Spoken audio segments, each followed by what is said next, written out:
Bagus sekali. Aku tidak tahu kalau dia cukup hebat dalam menjahit. Danananda, kau ini luar biasa. Kenapa, Daima? Apa kau menganggapku begitu kejam sampai-sampai aku tidak bisa menghargai sebuah talenta sejati? Memang itu sudah seharusnya. Lepaskan aku. Apa salahku? Aku bilang lepaskan.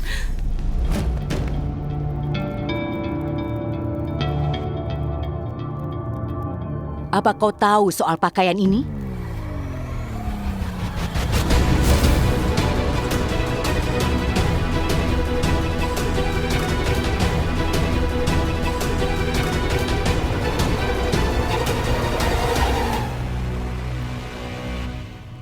Bertahun-tahun lalu kau berduka selama 13 hari.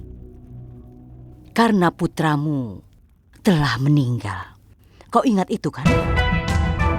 Kau menyumbangkan semua pakaian dan juga mainannya. Tapi lihat apa yang kau temukan hari ini. Pakaian yang kau jahit sendiri untuk putramu yang sudah tiada. Kalau dia masih hidup, maka usianya... Sekitar 16 tahun. Benar. Hanya wanita tidak waras yang melakukan itu untuk mendiang putranya. Dan kau wanita yang waras. Jadi itu berarti putramu belum meninggal.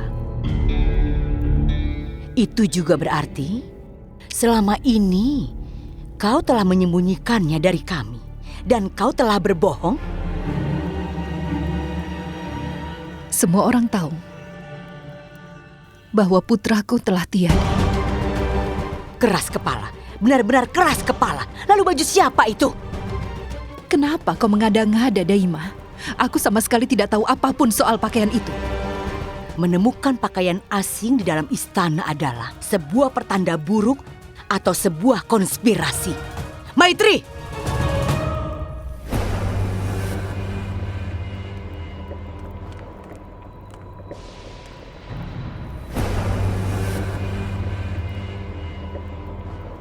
Suruh prajurit untuk menyeretnya ke dalam dapur. Kemarin kakinya terluka. Hari ini aku akan memastikan tangannya tidak bisa menjahit lagi. Tidak. Tidak. Itu sangat kejam. Menyiksa wanita yang tidak berdaya dan menderita sepertinya. Tidak. Itu tidak baik. Jangan hukum dia untuk sesuatu yang dia bilang bukan milik putranya. Putranya sudah lama sekali pergi ke alam baka. Benar kan, Murah? Pakaian inilah yang jadi akar masalahnya. Prajurit!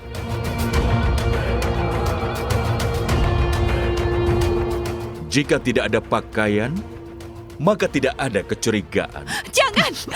Jangan! Lepaskan aku! Tolong jangan bakar pakaian itu, aku mohon! Tolong jangan lakukan! Jangan! Lepaskan aku! Jangan lakukan itu!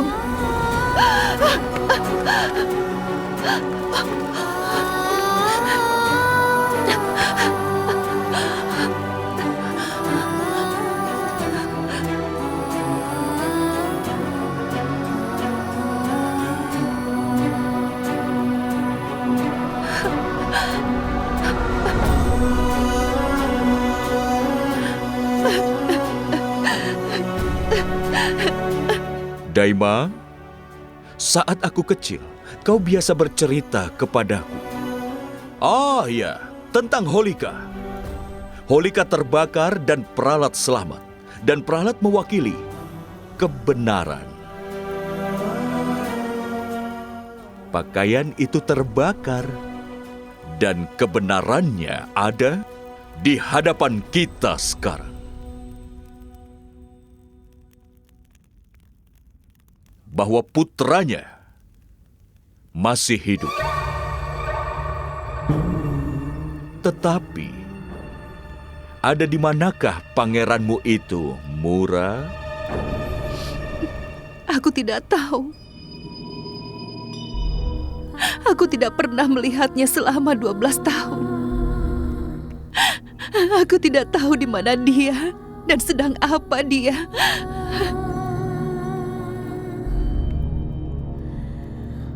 Begitu banyak pertanyaan, begitu banyak kecemasan saat aku di sini.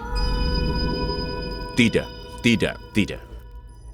Sudah jadi tugas raja untuk mencari jawaban dari permasalahan rakyat. Aku tidak tega melihatmu seperti ini. Aku pasti akan menemukan putramu. Dan aku berjanji akan melenyapkan seluruh masalah itu. Maksudku adalah melenyapkan putramu. Inilah hukuman untuk semua dosa-dosa dan kebohongan yang sudah kau lakukan selama bertahun-tahun ini. Semua kesalahanmu akan dibayar oleh putramu. Saat kau menemukan abu jasad putramu, letakkan juga abu pakaian ini padanya.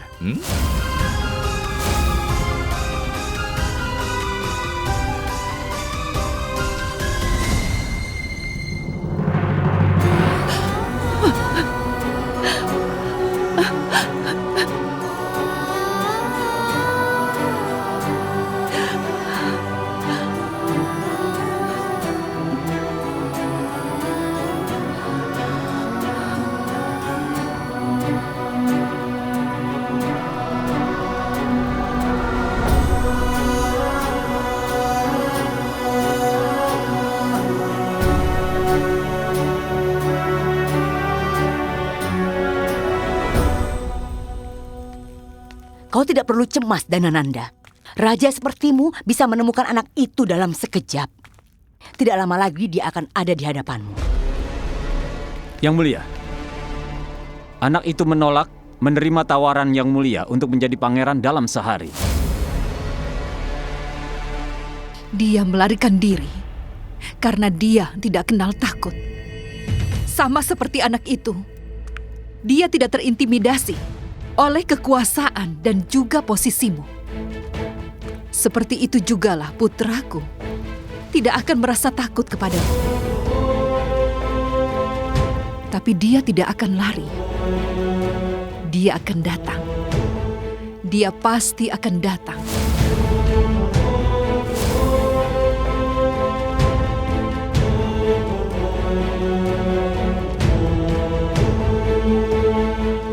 Dan dia akan memusnahkan kalian semua hingga menjadi abu.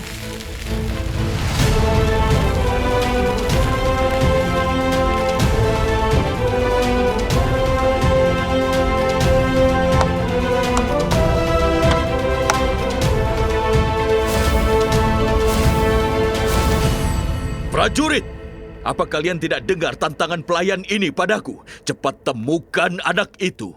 Dia pasti akan menjadi pangeran selama 1 hari. Sesuai dengan perintahku. Dan tempatkan dia di dalam penjara yang paling gelap. Jangan beri dia makan dan minum.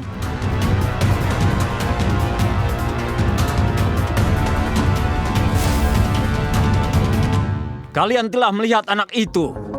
Semua orang di Pataliputra pernah melihatnya. Karena itulah, pergi kalian ke seluruh penjuru negeri dan temukan anak itu secepatnya.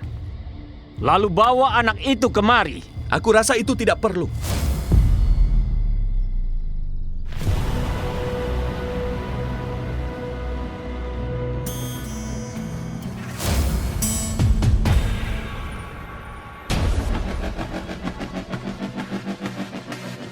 Tolong maafkan aku, Panglima. Aku sebenarnya agak ketakutan melihat kemegahan istana ini. Tapi kemudian aku berpikir, tindakan ini bisa menghina titah raja padaku. Karena itulah, aku menerima tawaran raja. Aku akan menjadi Pangeran Magadha selama 1 hari.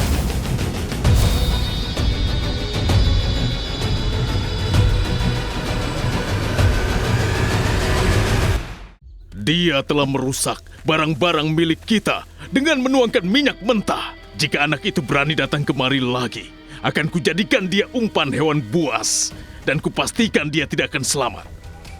Jika tidak, maka namaku bukan Lubdak. Aku akan membayar semua kerugianmu ini, Lubdak.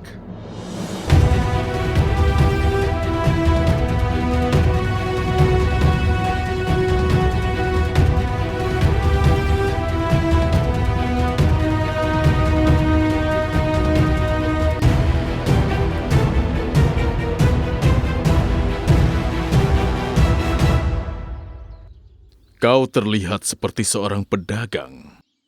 Dan sepertinya kau juga berdagang. Jadi, apa imbalan yang kau inginkan dengan membayar kerugian?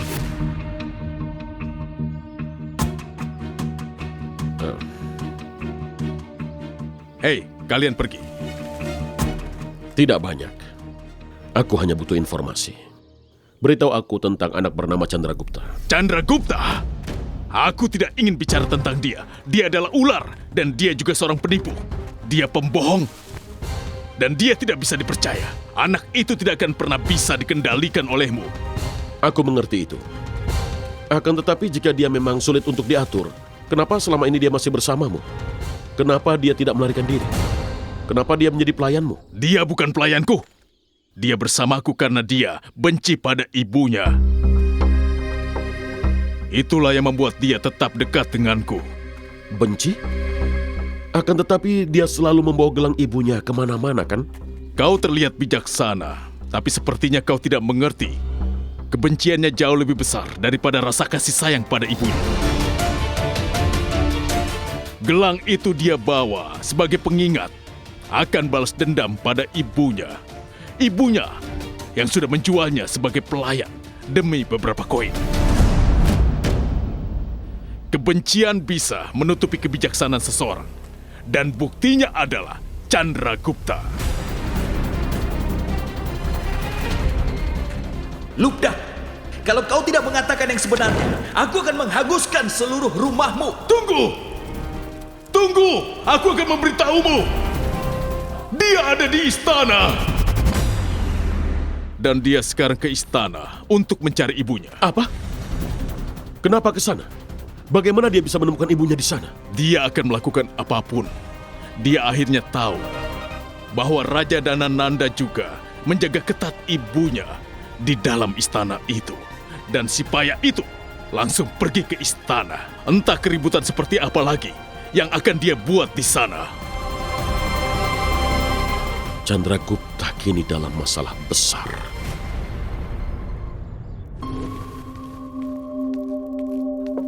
Salam. Aku telah meminta beberapa brahmana untuk melakukan upacara puja demi kesehatanmu. Dan bunga-bunga ini juga untuk keperluan hal itu.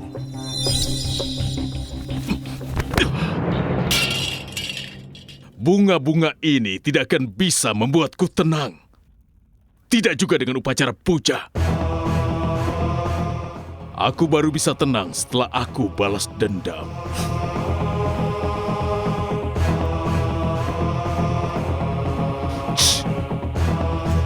Coba pakai sedikit kepandaianmu. Pertama, kau sudah berani mencuri emas yang mulia raja. Dan kau sudah kehilangan jarimu, bukan? Sekarang kendalikan keinginanmu. Anggap saja aku tidak mendengarnya, karena aku tidak mendukung.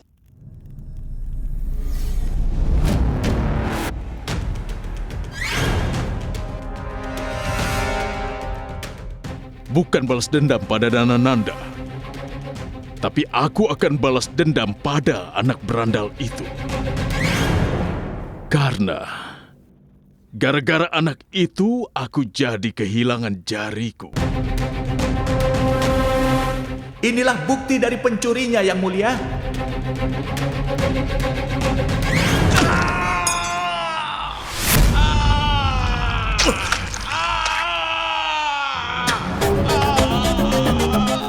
Gara-gara dia, aku kehilangan harga diriku.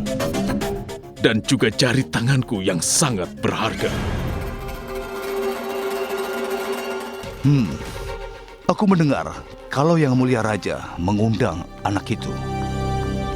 untuk tinggal di istana selama sehari. Aku juga mendengarnya. Karena itulah aku ingin bantuan darimu. Dan menjadikan satu hari itu sebagai hari terakhir untuknya. Aku ingin melenyapkan anak itu. Apakah kau mau melakukannya untukku?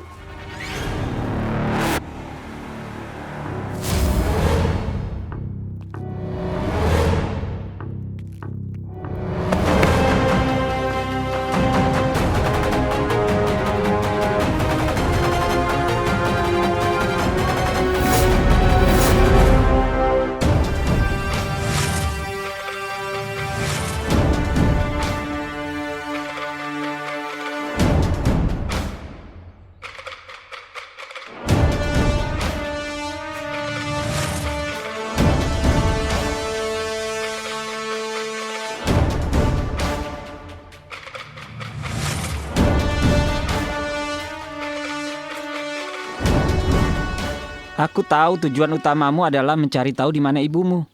Tapi kau juga tahu kan, mencarinya di istana sangatlah berbahaya. Ibumu mungkin tidak ada di sana. Dan mungkin saja akhirnya mereka mengetahui alasanmu masuk ke sana. Lalu bagaimana kalau dia ada di sana? Aku tidak mau melewatkan kesempatan ini. Aku akan tetap ke istana itu.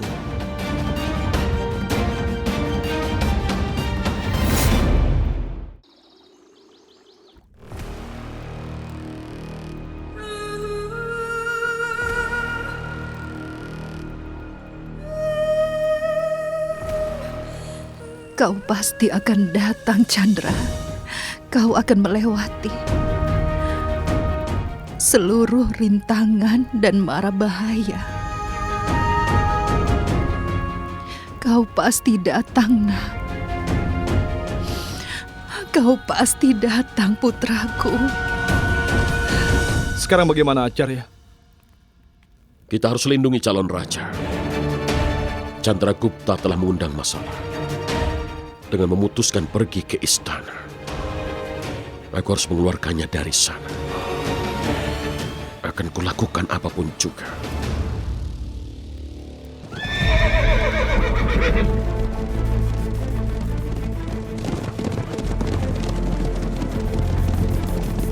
Chandra, apa yang akan kau lakukan saat kau menemukan ibumu? Aku akan melarangnya menyebut dirinya ibu. Aku akan mengungkap jati dirinya yang sebenarnya dan bertanya padanya jika dia harus menjualku sebagai pelayan. Untuk apa dia melahirkanku? Apa kau ingin mempermalukan ibumu di hadapan banyak orang? Itu bukan sifatmu, Chandra. Dia pantas mendapatkannya. Aku akan melakukan apapun yang bisa menyakiti hatinya. Karena aku juga telah mengalami banyak penderitaan saat kecil. Dia menjualku padahal aku putra kandungnya. Hanya demi beberapa koin uang. Dia harus membayar penderitaanku semasa kecil.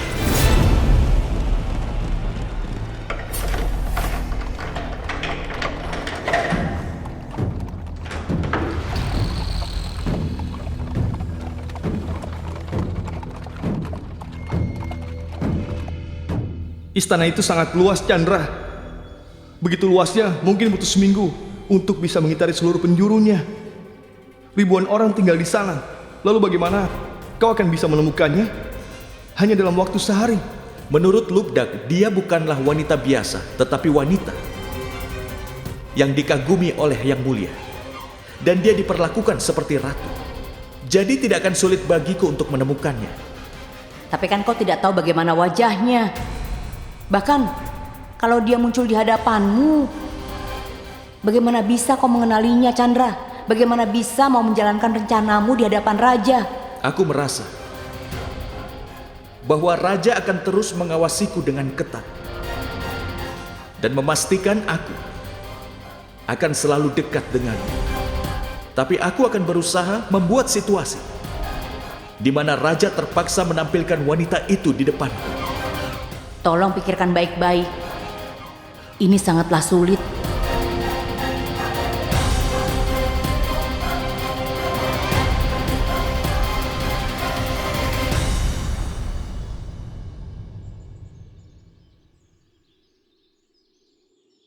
Jika kita ingin sebuah hasil, maka kita harus menghadapi tantangannya. Aku siap menjalani semua rintangan untuk mengakhiri seluruh penantianku selama ini.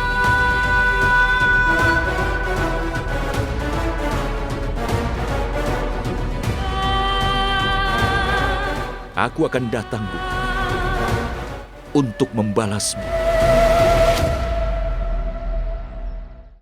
Kehidupan dan keras kepala Chandragupta harus diubah. Dan tujuanku mempersatukan India. Apakah kau tidak punya tujuan lain di balik itu? Melalui didikan dari Guru Chanakya demi masa depan Magadha.